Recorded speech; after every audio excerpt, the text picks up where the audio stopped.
भारत माता की।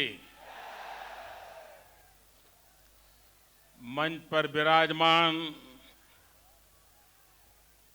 प्रदेश भाजपा के अध्यक्ष श्रीमान केडी सिंह, राष्ट्रीय महासचिव श्री धर्मेंद्र प्रधान जी, यहां के प्रभारी श्री अरुण सिंह जी और लोकसभा के हमारे उम्मीदवार श्रीमान जुएल ओरा जी, संगीता जी, सुरेश पुजारी जी, सुभाष चौहान जी, प्रदीप नायक जी, यह बार इसके साथ साथ विधानसभा के भी चुनाव है और इस विधानसभा चुनाव के सभी उम्मीदवार और विशाल संख्या में पधारे हुए प्यारे भाइयों और बहनों,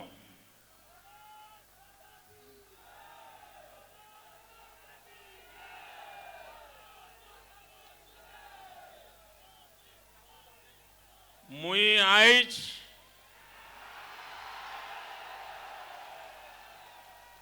सुरेंद्र साहेर ई बीर माइट ने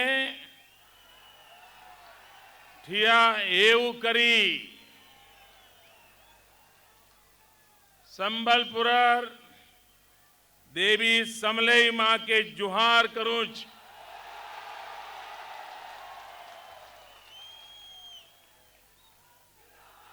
द्वारका आर सोमनाथ माइटनो समलेर माइट के आइज समलपुर सबू भाई बहन माने मोर जुनान छिनुन।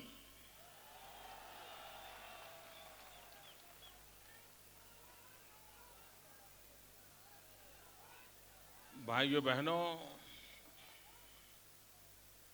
इस चमचमाती धूप में,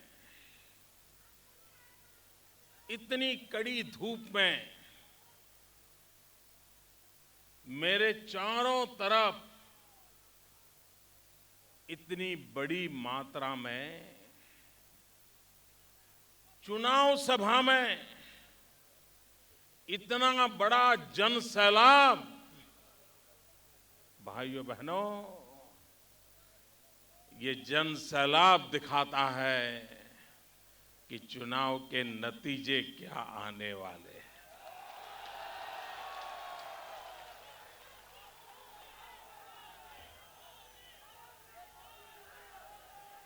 हमने कभी चुनाव सभाओं में और ऐसी चमचमाती धूप में ऐसा केसरिया समंदर कभी देखा नहीं।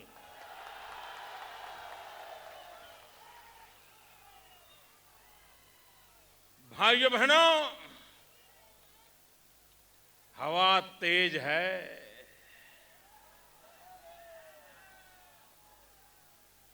चुनाव आते ही आते आंधी नजर आने लगी है और चुनाव का मतदान होते होते ये सुनामी में बदल जाएगा।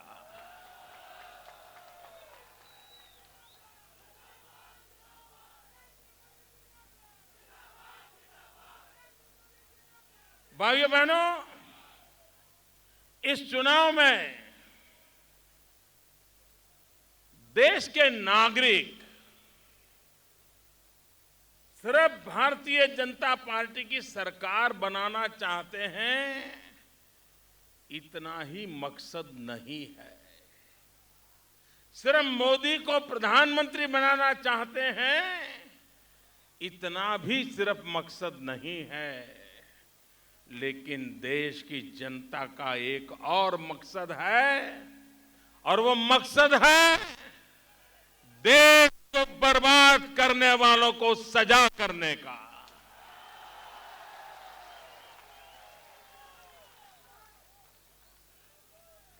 और देश की जनता इस बार जिन जिन लोगों ने देश को तबाह किया है, बर्बाद किया है, उनको चुन चुन करके साफ कर देगी।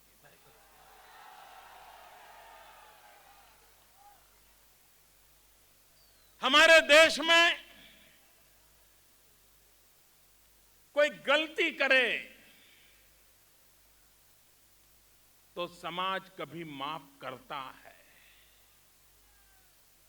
किसी से कोई कमी रह जाए तो समाज सोचता है चलो भाई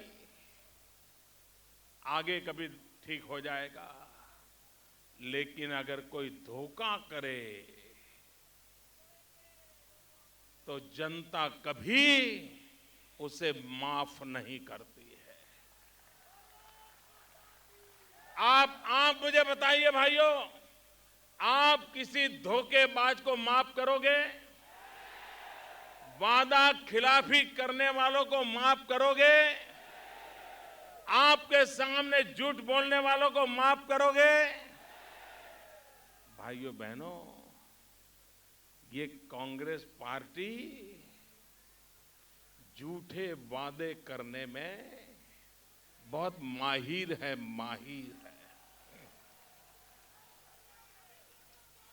60 साल से हर चुनाव आते ही एक नया झूठ, जनता के आंख में धूल झोंकने का एक नया काम। और अब तो कांग्रेस वालों को लगता है कि अब धूल झोंकने से बात बनने वाली नहीं है, इसलिए पार्लियामेंट में मिर्ची झोंकने का काम किया। मिर्ची झोंकने का काम। भाइयों बहनों, मैं आज याद कराना चाहता हूं, मैं 2009 के चुनाव में आपके संबलपुर में आया था। एक छोटी सभा थी, शहर के एक कोने में थी,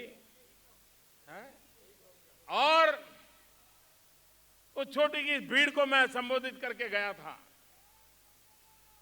भाइयों बहनों, तब कांग्रेस पार्टी ने चुनाव में वादा किया था कि 100 दिन में महंगाई कम करेंगे। मुझे बताइए भाइयों, कांग्रेस ने वादा किया था? ऐसे नहीं, जरा जोर से बोलो।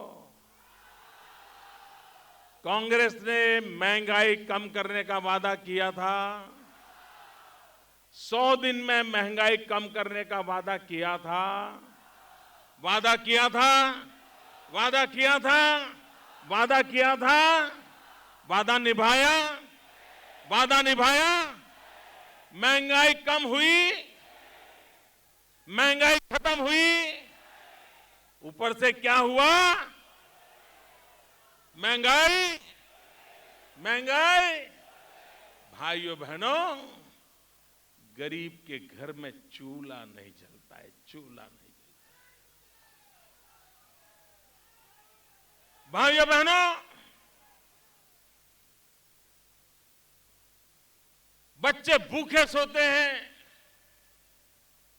मां रात रात रोती है।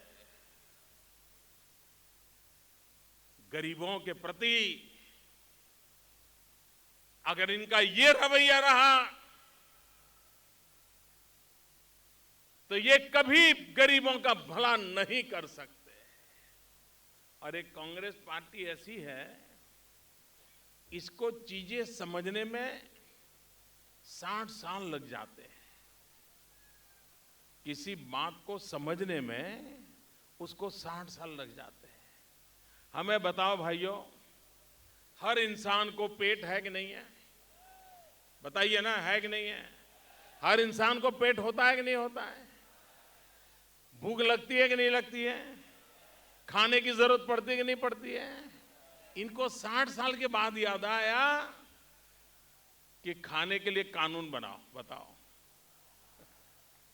60 साल तक इन्हें पता ही नहीं था कि इंसान को पेट भी होता है, भूख भी होता ही है, और गरीब पेट के भरने के लिए मरता है। इनको 60 साल तक पता नहीं चला।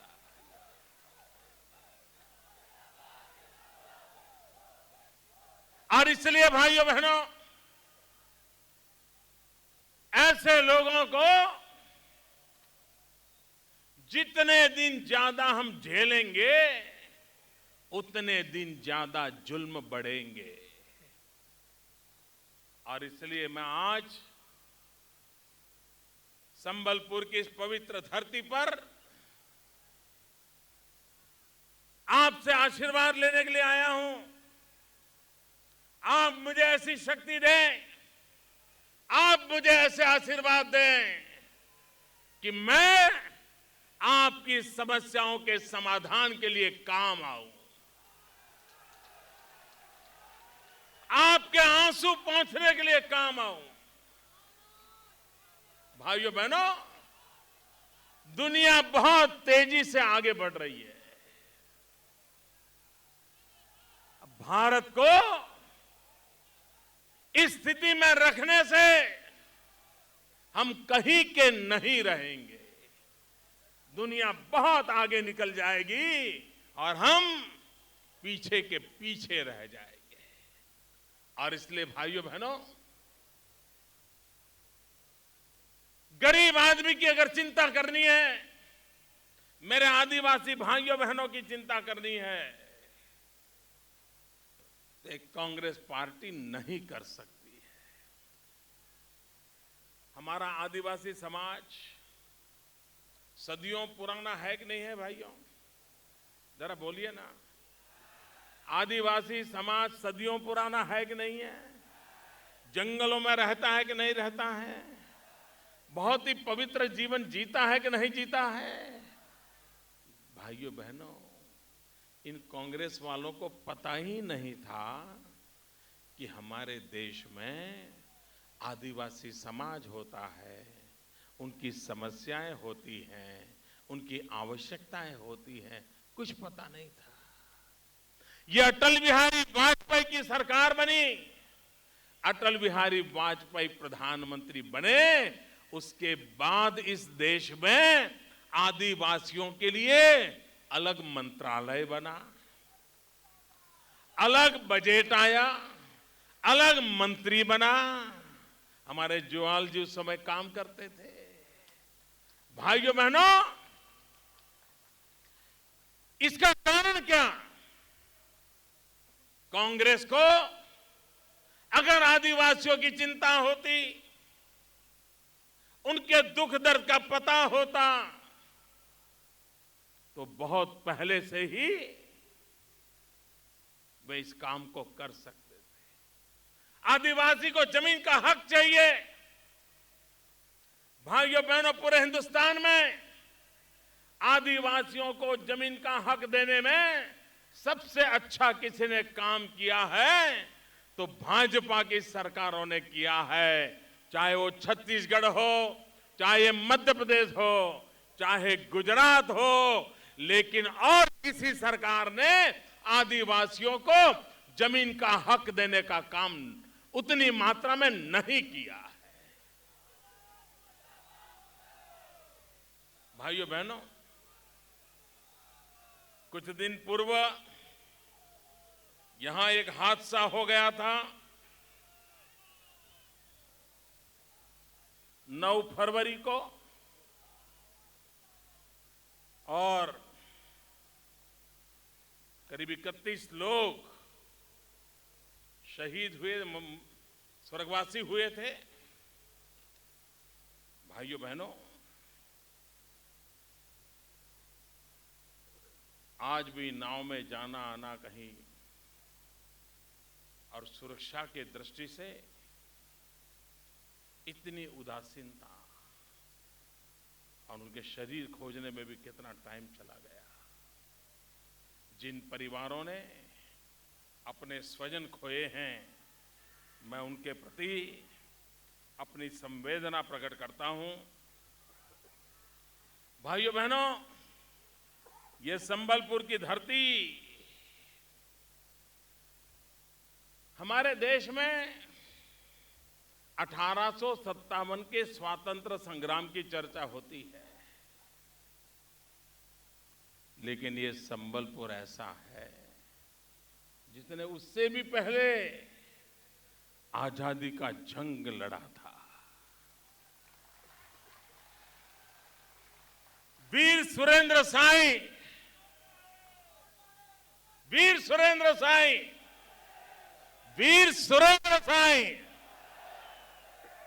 आप देखिए 1857 के स्वातंत्र्य संग्राम के भी पहले अंग्रेज सल्तनत के दांत खट्टे करने के लिए अपनी जान की बाजी दिखाने वाला ये वीर नौजवान इसी धरती से था। और ये परंपरा हमेशा बनी रही। भाइयों बहनों, 1857 का स्वातंत्र्य संग्राम था। कमल और रोटी घर घर जाते थे, संदेश दिया जाता था स्वराज की लड़ाई के लिए। कमल और रोटी पहुंच गई, मतलब आजादी के जंग की तैयारी की सूचना आ गई। कमल और रोटी ये संकेत था। 1857 के स्वातंत्र्य संग्राम, स्वराज की लड़ाई, कमल और रोटी। 2014 स्वराज की लड़ाई, 1857 स्वराज की लड़ाई, 2014 स्वराज की लड़ाई, 1857 स्वराज की लड़ाई, कमल और रोटी। 2014 स्वराज की लड़ाई, कमल और मोदी।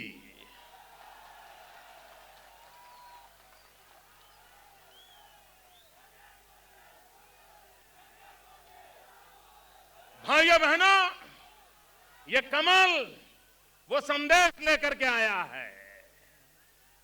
अब देश को कुशासन नहीं चाहिए, देश को सुशासन चाहिए। गरीब की आवाज सुनाई देनी चाहिए, माताओं बहनों को सम्मान की जिंदगी मिलनी चाहिए। हमारा किसान, भाइयों बहनों, यहां पर पानी है, उपजाऊ भूमि है, लेकिन उसके बावजूद भी प्रति हेक्टेयर जमीन में जो उत्पादन होना चाहिए कम होता है। क्या इसमें सुधार नहीं किया जा सकता? किसान मेहनत करने को तैयार है, उसको सही मार्गदर्शन चाहिए, अच्छे बीज चाहिए, खेती के नए तौर तरीके चाहिए। मेरा किसान अपनी ताकत दिखा सकता है। भाइयों बहनों, हमारा संबलपुर कला, आर्ट, हैंडीक्राफ्ट, उसकी अपनी एक पहचान है। भाइयों बहनों, ये छोटे छोटे कारीगर, चाहे संबलपुर की साड़ी कितनी प्रचलित है, लेकिन क्यों न दुनिया में इसको मार्केट मिले, क्यों न हिंदुस्तान भर में हमारे इस कला कौशल्य के दीवानों को जो कुछ न कुछ नया देते हैं, उनको बहुत बड़ा बाजार क्यों न मिले। लेकिन इसके लिए शासन को समझ होनी चाहिए, इलाके के विकास की चिंता होनी चाहिए। भाइयों बहनों, आपके पड़ोस में छत्तीसगढ़ है। छत्तीसगढ़ मध्य प्रदेश का हिस्सा हुआ करता था, और जब वो संयुक्त था मध्य प्रदेश छत्तीसगढ़, वो बीमारू राज्य माना जाता था। आज मध्य प्रदेश और छत्तीसगढ़ में भाजपा की सरकारों ने 10 साल में जो कमाल कर दिया है, वो बीमारू राज्य से आज एक सशक्त राज्य के रूप में उभर करके आए हैं। छत्तीसगढ़ में जिस प्रकार से कृषि क्षेत्र में क्रांति की है, किसानों के हक के लिए योजनाएं बनाई हैं, तो क्या पड़ोस में उड़ीसा में नहीं बन सकती? लेकिन भाइयों बहनों, जनता के लिए जीने मरने वाली सरकार चाहिए, जनता के लिए काम करने वाली सरकार चाहिए, तब जाकर के होता है। लेकिन भाइयों बहनों, इनको परवाह नहीं है। और इसलिए मैं कहने आया हूं भाइयों बहनों, मैं तो हैरान हूं। अभी मध्य प्रदेश में ओले गिरने के कारण कोई गांव, कोई इलाका ऐसा नहीं है वहां का किसान बर्बाद न हुआ हो। हमारे शिवराज सिंह चौहान अनशन पर बैठना पड़ा, मध्य प्रदेश बंद रखना पड़ा, इतनी बड़ी तबाही हुई, लेकिन दिल्ली की सरकार का उसकी परवाह ही नहीं है। भाइयों बहनों, मुझे बताइए, क्या मध्य प्रदेश का किसान भी हमारा भाई है कि नहीं है? उसकी मुसीबत हमारी मुसीबत है कि नहीं है? क्या दिल्ली सरकार ने, ये भाजपा की सरकार है इसलिए वहां के किसानों को मरने देना चाहिए, वहां के किसानों को बर्बाद होने देना चाहिए? हमारे शिवराज सिंह चौहान, मैंने कभी उनको इतना परेशान और दुखी नहीं देखा था। कल जब हमारा पार्लियामेंट्री बोर्ड की बैठक थी, शिवराज ने जो दर्दनाक कथा सुनाई, और दिल्ली सरकार को परवाह तक नहीं है। किसान मारा जा रहा है, ओले गिरे, प्राकृतिक आपदा है, लेकिन प्रधानमंत्री को, उनके नेताओं को, उनके शहजादे को मध्य प्रदेश के किसानों की परवाह नहीं है। उनको वो अपने नहीं लगते। क्यों? क्योंकि उन्होंने अभी भाजपा की सरकार बनाई है। गुस्सा इतना है, गुस्सा इतना है कि उनको लगता है ओले गिरे, किसान को मरने दो, हमको वोट नहीं दिया था। भाइयों बहनों, 125 करोड़ का देश एक है, जन जन एक है। सरकारें किसी की भी क्यों ना हो, हर सरकार के साथ, वहां के हर नागरिक के साथ न्यायी व्यवहार होना चाहिए। राजनीतिक तराजू से तोलना नहीं चाहिए।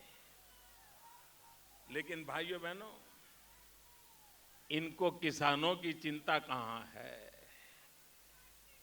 उनको तो एक ही चिंता है, ये मोदी आ जाएगा तो। उनको एक ही चिंता सताती है, कहीं मोदी आ गया तो। भाइयों बहनों, मैं 24 घंटे दिन रात देश की समस्याओं का हल ढूंढता रहता हूं, और ये सारे लोग इकट्ठे होकर के मोदी का हल ढूंढ रहे हैं।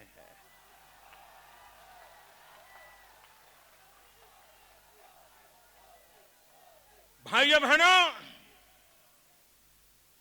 सिवाय राजनीति, सत्ता हथियाने के हथकंडे, इसके सिवाय इन्होंने कुछ करना नहीं है। भाइयों बहनों, अभी हमारे देश के विदेश मंत्री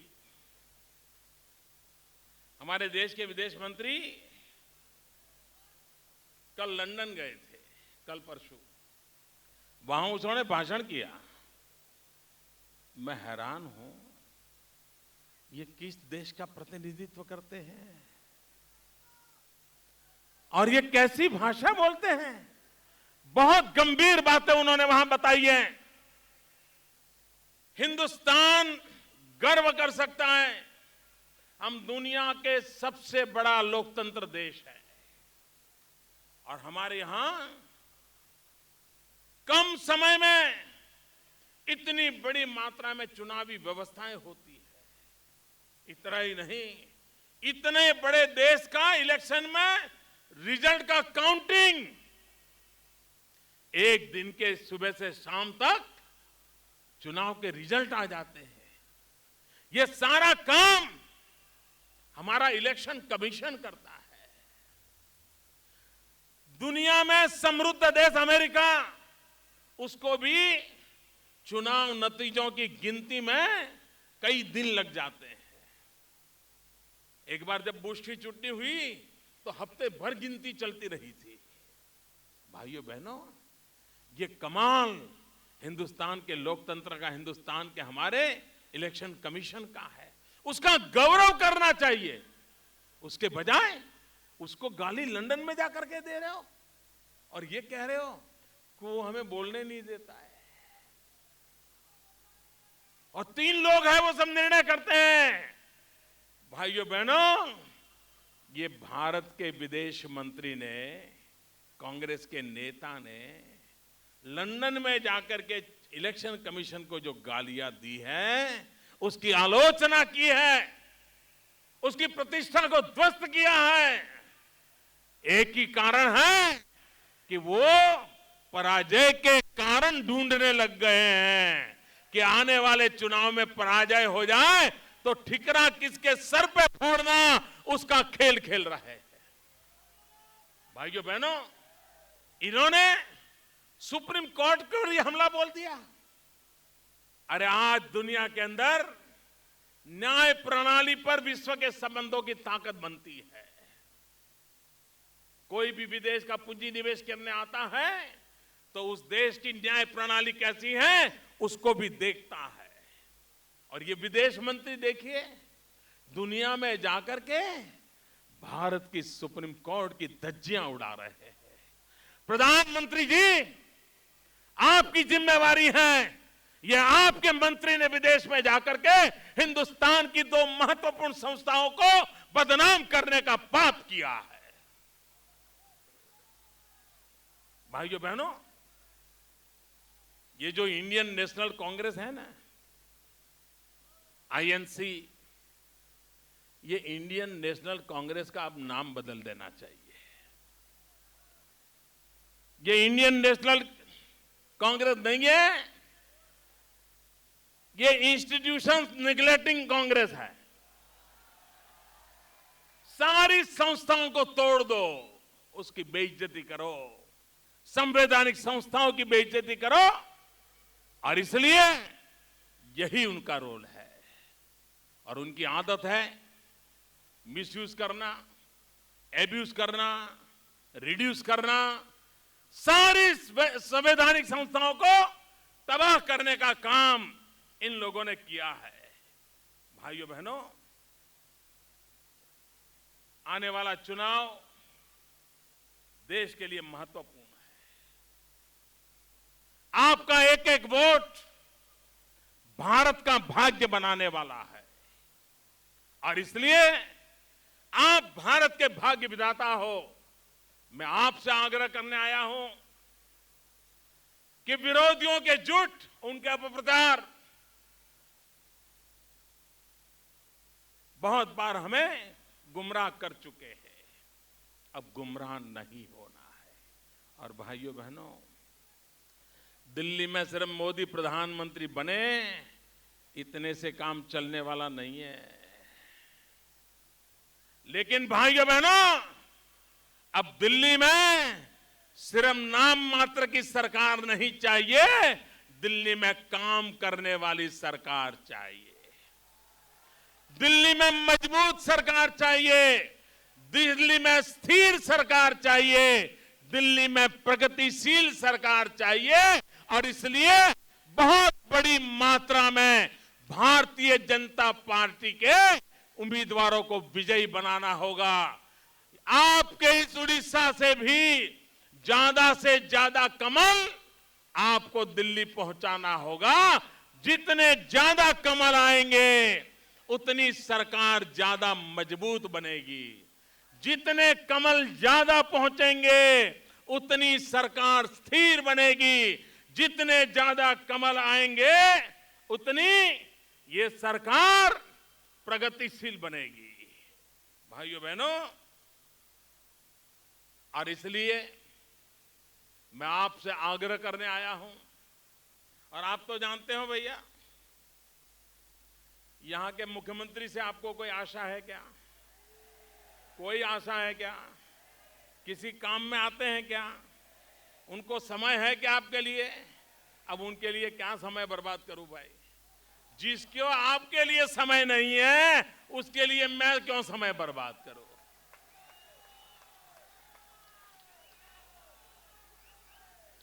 इतना भारी बहुमत बनने के बाद भी जो काम न कर सके, भाइयों बहनों, दिल्ली में ऐसा नमूना नहीं चाहिए हमें। दिल्ली में हमें ऐसी सरकार नहीं चाहिए। दिल्ली में तो काम करने वाली सरकार चाहिए, निर्णय करने वाली सरकार चाहिए। बुलंदी से हौसले हो, वही लोग दिल्ली चला सकते हैं। भाइयों बहनों, भाइयों बहनों, ये सारे लोग इकट्ठे होकर के एक ही काम कर रहे हैं। आप चुनाव सभाएं सबकी देख लीजिए, सबके टीवी डिबेट देख लीजिए, सबके अखबारी बयान देख लीजिए, सभी दल। मुझे कोई बताओ भाई, ये कोई दल महंगाई कैसे दूर करेंगे इस पर बोलते हैं? जरा बोलो ना। भ्रष्टाचार कैसे दूर करेंगे बोलते हैं? नौजवानों को रोजगार कैसे मिले इस पर बोलते हैं? क्या बोलते हैं? मैं कहता हूं महंगाई रोको, वो कहते हैं मोदी रोको। मैं कहता हूं भ्रष्टाचार रोको, वो कहते हैं मोदी रोको। मैं कहता हूं बेईमानी रोको, वो कहते हैं मोदी रोको। भाइयों बहनों, मोदी रोको, मोदी रोको, मोदी रोको, उसके सिवाय इनका कोई एजेंडा नहीं है। आपको तय करना है। हमें किसी को रोकने के लिए नहीं, हिंदुस्तान को आगे बढ़ाने के लिए वोट करना है। हमने भारत के लिए वोट करना है, हमारे नौजवानों के भविष्य के लिए वोट करना है, देश का भाग्य बदलने के लिए वोट करना है। और इसलिए भाइयों बहनों, विधानसभा का चुनाव हो, विधानसभा में एक मजबूत सरकार देने के लिए भारतीय जनता पार्टी आपके पास आया है। हम एक मजबूत इरादे का, उड़ीसा का भाग्य बदलने वाला काम करना चाहते हैं। हमारे विधायक समाज की सेवा करते करते हमारे बीच आए हैं। आप हमारे विधायकों को विजयी बनाइए।